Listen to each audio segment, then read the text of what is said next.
A partir de la rebelión exitosa de la Junta de Gobierno de Buenos Aires de 1810 contra el poder constituido en España, dominada por las fuerzas napoleónicas, se activan sucesivas rebeliones de respaldo y adhesión en toda la América del Sur.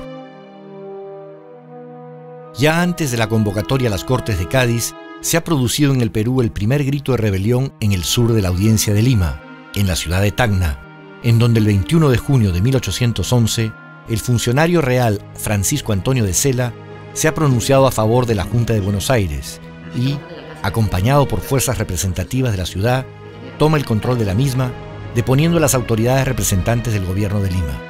La sublevación no logra recibir el auxilio de las tropas enviadas desde Buenos Aires y se desbarata ante el hecho fortuito y fatal de una enfermedad repentina pero inhabilitante de su conductor. En el Perú se empiezan a producir levantamientos diversos, producto tanto del entusiasmo producido por los ejércitos argentinos, conducidos por Juan José Castelli, como por la agudización de las contradicciones entre los españoles, los criollos, los mestizos y los indios habitantes de las diversas regiones del Virreinato del Perú. Y yo creo que el contexto de este movimiento está signado por esa sensación de incertidumbre, de duda, podríamos decir también, ante el futuro, ¿no? Entre la defensa de una serie de ideas que podían parecer justas y nobles, y por otro lado el temor ante el cambio de una situación social, de un esquema económico, de una situación política pues que tenía muchas décadas, ¿no?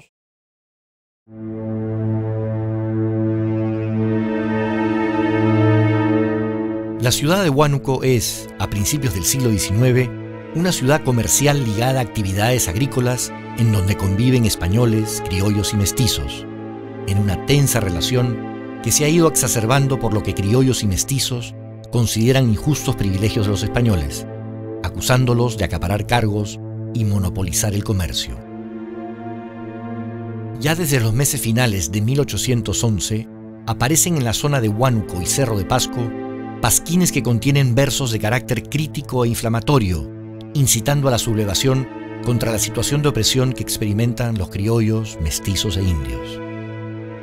En los primeros meses del año de 1812, en la ciudad de Huánuco, se precipita una serie de acontecimientos que primero caldean los ánimos de los habitantes de la ciudad y las poblaciones vecinas y desencadenan el estallido final del 22 de febrero de 1812, en que Huánuco es tomado y saqueado por un gran número de sublevados mestizos e indígenas.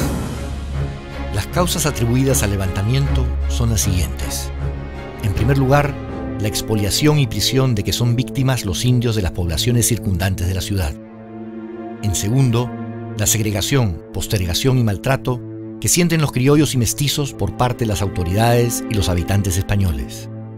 En tercer lugar, la amenaza de la erradicación de los tabacales que cultivaban los indígenas de la zona, debido a una prohibición expresa de su cultivo en esas tierras. Y en cuarto, como detonante casi omnipresente en todos los levantamientos de la época, la excesiva carga de tributos que deben soportar tanto las poblaciones indígenas como las mestizas y criollas.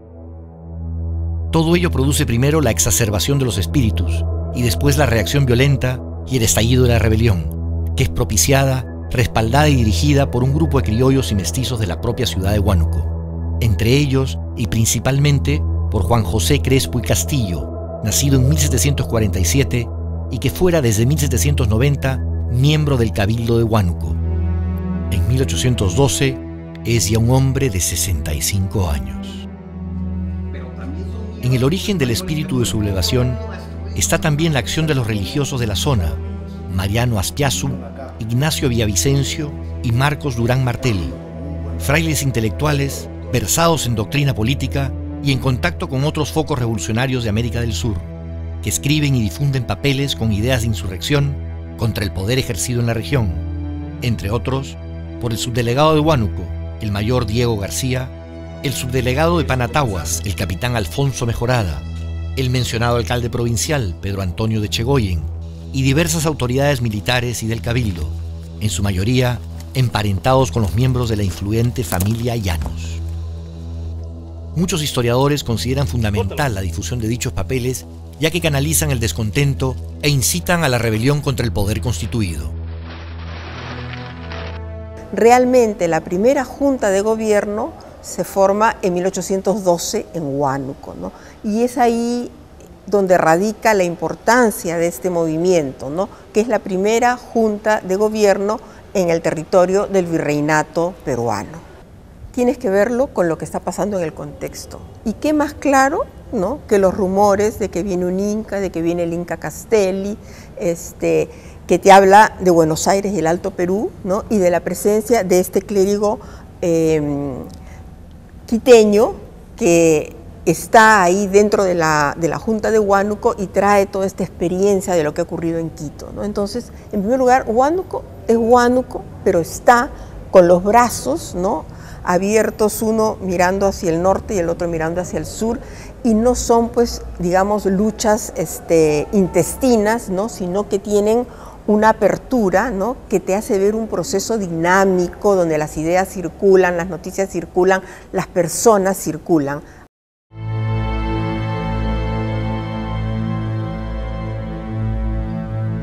Motivados por los acontecimientos, pero también por la prédica de varios sacerdotes y vecinos de Huánuco, se organiza secretamente una acción que tiene por objeto tomar la ciudad, contando con el apoyo de los habitantes de los poblados de indios vecinos para expulsar a los chapetones, a los españoles europeos. Consta en los autos de investigación posteriores que es en la casa de Crespo y Castillo, en la calle Trinidad, que se efectúan las juntas revolucionarias y se firman conjuntamente con los indios y las principales figuras insurgentes las actas de dichas juntas. Muchos de los principales jefes del movimiento circulan por los pueblos de indios exhortándolos a la lucha. Se propaga la idea que se coronará a un nuevo inca que extinguirá los tributos. Se celebran reuniones conspirativas en altas horas de la noche en diversas casonas de Huánuco. En ellas se gestan los planes libertarios y las estrategias de la próxima batalla por el control de la ciudad. Se calcula que en más de 80 doctrinas o localidades de los alrededores se organizan bélicamente para la sublevación.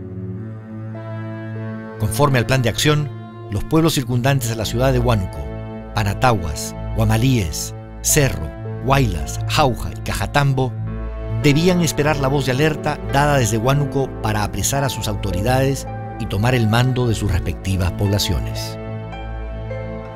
Fatalmente, la impaciencia de los Panataguas hace que se filtre parte de los propósitos a personas extrañas al movimiento, lo que desarticula los planes que se encontraban en maduración. En el caso de Huánuco es una insurrección, luego una revolución muy peculiar, muy diferente a las otras existentes, una alianza entre un sector criollo y un sector de indígena zona rural. Pero es bueno también distinguir de que cada sector de las clases tenía sus propios intereses o motivaciones, propias e históricas que tenían que ser solucionadas. Ahí surge el papel de los criollos, que solos no podían enfrentarse al poder las autoridades españolas, entonces buscaban una alianza. Y la fuerza motriz de este movimiento indudablemente son la masa campesina.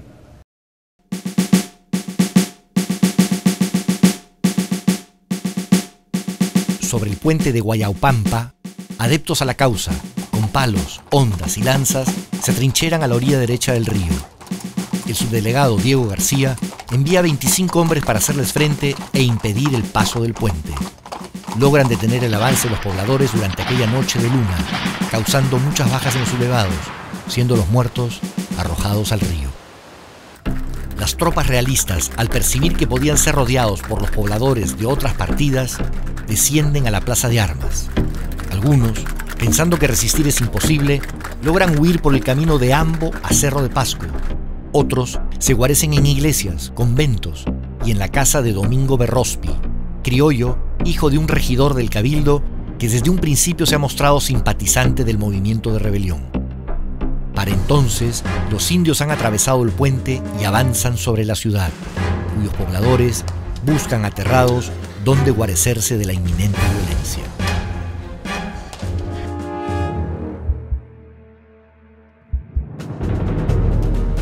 Bajo el mando de José Contreras, mestizo del pueblo de Acomayo, los sublevados, a los que se suman vecinos criollos y mestizos de la ciudad, penetran en Huánuco y se adueñan del cuartel, haciéndose de todas las armas de este.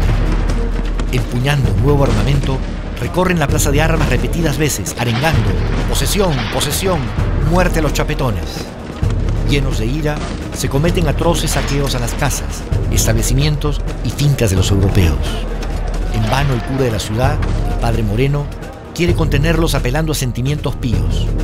Lo hacen a un lado e incendian el templo y convento de San Francisco, destrozando sus archivos, así como los del cabildo de la ciudad. El saqueo continúa de un modo feroz. Los pobladores que se suman a la sublevación no solo destruyen todo lo que encuentran a su paso, sino que cortan las cabezas de ganado y dan de palos a su propio general por querer impedir los desmanes.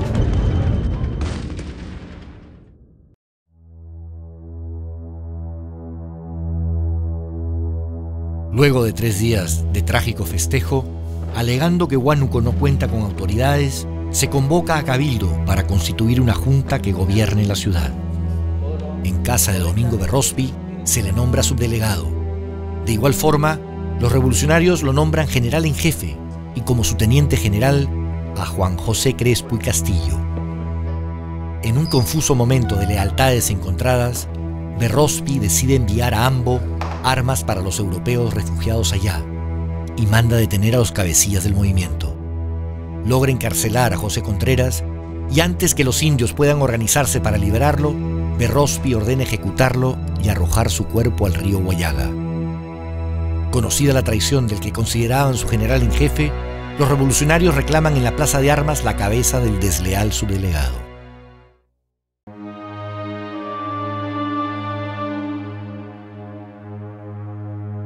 Tras la traición de Berrospi, se proclama en la plaza pública a Juan José Crespo y Castillo como el nuevo general. Aclamado por todos y ante la multitud enfervorizada, Crespo y Castillo jura derramar su sangre por la ciudad y por los indios. Con nuevo líder al mando, convocan a toque de campanas para enlistar en las filas del recién formado ejército a un nuevo e inexperto contingente de reclutas, constituido en gran parte por adolescentes muy jóvenes.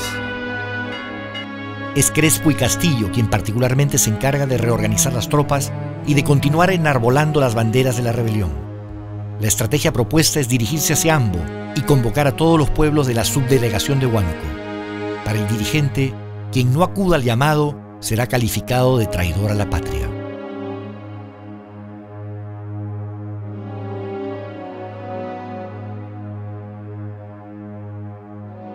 En Ambo se han atrincherado los europeos, 100 en total, fugados de Huánuco, quienes defienden los puentes sobre los ríos Huertas y Guariaca. Portando una bandera colorada, ingresan a la ciudad más de 2000 huanuqueños, logrando que tras varios ataques los españoles fuguen despavoridos. Ambo queda en poder de los huanuqueños y la caída de los europeos se celebra en Huánuco con fiestas y algarabía. Al toque de las campanas, los ciudadanos salen a recibir a los rebeldes victoriosos, quienes portando la efigie de San Sebastián y la bandera roja, lanzan arengas contra el mal gobierno. Al conocer del levantamiento de Huánuco, se adhieren a él en Guamalíes, Pampas, Marias, Chuquis, Chupán y Llanas. Sin embargo, movidos por antiguas rivalidades entre los pueblos, los sublevados pierden el objetivo principal de la rebelión y empiezan a atacarse recíprocamente. Pero lo interesante de esta rebelión es que sirve para poder entender la cultura política de las poblaciones indígenas, que es una cosa de la cual pocas veces se habla, ¿no? Porque se tiene la imagen del indígena pues pobre, del indígena que es explotado por el régimen colonial, del indígena que está como marginal al mundo de la política. Pero movimientos como este nos enseñan que una población indígena, por más humilde que sea o por más explotada que pudiera estar, tenía estrategias para expresar propuestas políticas, ¿no?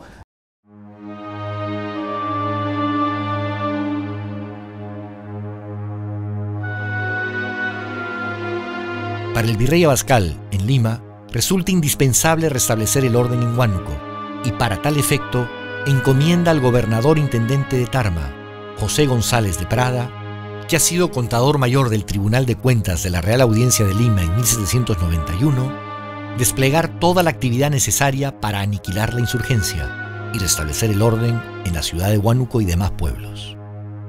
Con tales instrucciones, González de Prada organiza diligentemente un ejército que, provisto de las armas y tropas indispensables, puede enfrentar exitosamente a los rebeldes. Al conocer que la expedición realista empieza a movilizarse, los revolucionarios de Huánuco reorganizan sus fuerzas. Se convoca nuevamente a los que participaron en la toma de la ciudad. Se hace nuevo acopio de armas, pólvora, municiones y balas. Una vez más, Juan José Crespo y Castillo está a la cabeza del movimiento. La convocatoria para enfrentar a los españoles congrega a 3.000 personas, entre hombres, ancianos, mujeres y niños, armados con lo tomado del cuartel de Huánuco, pero también de hondas, palos y lanzas, que son comandados por Crespo y Castillo en quechua. Hay que leer nuevamente las fuentes de lo que se ha citado en quechua, que yo recuerdo, es una frase que dice Pilco Masicuna, la patria en unión, Hispenachicusun di la Chapitón. La patria en unión amanecerá de los chapetones, se librará de los chapetones, se quitará también de los chapetones, pero esa es la idea. Y nosotros, tan a la búsqueda de estos elementos que nos permitan entender este Perú que ha sido también, deberíamos recordar siempre esa frase, ¿no?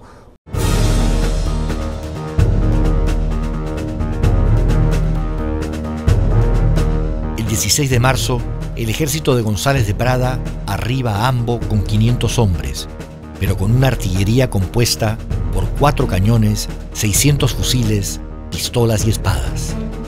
En la tarde del 17 de marzo, ambos bandos hacen campamento a ambos lados del río que los separa, unidas las bandas del cauce por un pequeño puente.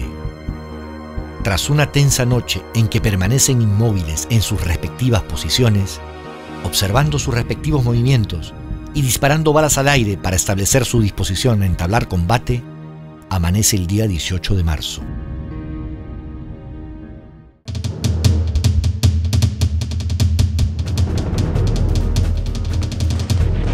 Al amanecer del día 18, los rebeldes, bajo las órdenes del alcalde de Guamalíes, José Rodríguez, que enarbola una bandera roja con un águila dorada, están ubicados estratégicamente sobre una elevación cerca del río. Mientras los realistas despliegan sus fuerzas sobre el terreno, los huanuqueños abren fuego, dándose inicio a la batalla al filo del mediodía. Los hombres de González de Prada, soldados profesionales y con larga experiencia de combate, avanzan incontenibles sobre el ejército rebelde. Al final de la tarde, tras fiero combate y carnicería atroz, la masa india huye despavorida.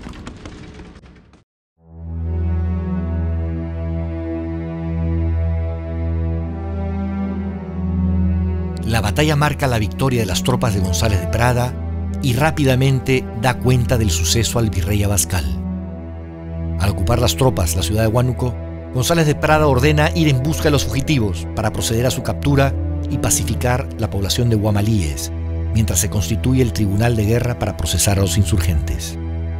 Algunos logran huir de la justicia, como Crespo y Castillo, que busca refugio en Cecina, en las montañas de Zapán, en donde, sabiéndose perdido, solicita a los habitantes del lugar que lo degüellen para no caer en manos de los realistas. Sin embargo, a los pocos días es capturado ahí por el comisionado Juan Martín Llávar. En Huánuco se encarcela a más de 20 personas, entre ellos presbíteros, frailes y civiles, sospechosos de haber participado en el evento, los cuales se encontraban refugiados en distintos lugares de la montaña.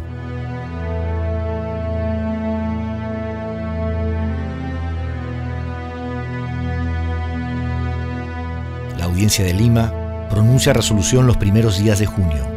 Se condena a Juan José Crespo y Castillo y José Rodríguez a ser fusilados, a Norberto Haro a la pena de garrote, a Fray Marcos Durán a destierro perpetuo y a prestar servicios por 10 años en un hospital español, a Fray Ignacio Villavicencio a disposición de su provincial, y a los restantes se impuso presidio en el Real Felipe del Callao y a trabajos forzados en minas.